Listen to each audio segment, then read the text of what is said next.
અહેમદાબાદ મિત્ર ન્યૂઝમાં આપનું સ્વાગત છે।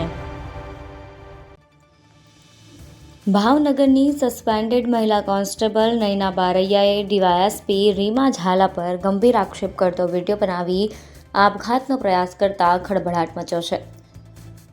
નયનાએ આક્ષેપ કર્યો છે કે ડીવાયએસપી રીમા ઝાલાએ મારું ઘર વેરવિખેર કરી નાખ્યું।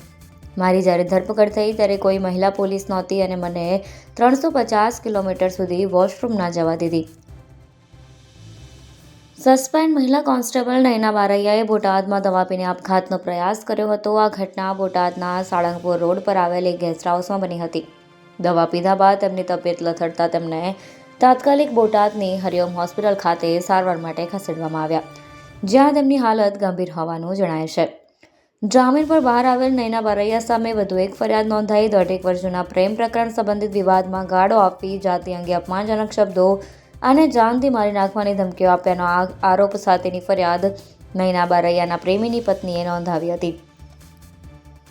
પોલીસે આ મામલે નયના સામે ગુનો નોંધી તપાસ શરૂ કરી છે। આત્મહત્યાનો પ્રયાસ કરતા પહેલા નયના બારૈયાએ એક વિડીયો બનાવી વાયરલ કર્યો હતો।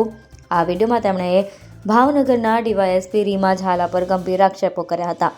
નયના બારૈયાએ વિડીયોમાં જણાવ્યું હતું કે ડીવાયએસપી રીમા ઝાલા તેમને સતત માનસિક ત્રાસ આપતા અને ખોટા કેસમાં ફસાવવાનો પ્રયાસ કરતા હતા।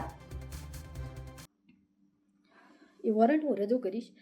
2 વોરંટ સામેથી કુંદનને આપ્યા છે કે તમારે હાજર રહેવાનું છે, તમારે નિવેદન લખાવવા આવવાનું છે। તો મારી ઉપર 5મો ગુનો નોંધવો હોય તો કુંદન છે એ ડાઠા પોલીસ સ્ટેશન જઈને નોંધાવી શકતી હતી, પણ રીમા ઝાલા દ્વારા કેમ વોરંટ કાઢવામાં આવ્યું?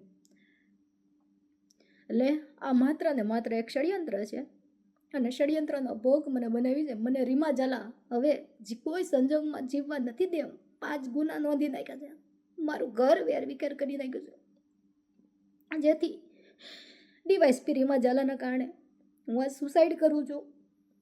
મને જીવતા તો ન્યાય નથી મળ્યો, પણ આશા રાખું છું મર્યા પછી મને ન્યાય મળશે।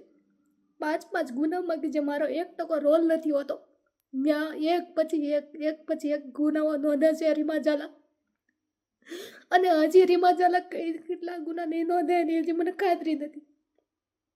હાથ ધોઈને પાછળ પડી છે, હવે મને અવશ્ય જીવવા નહીં દે, મારે જીવીને હું કરું?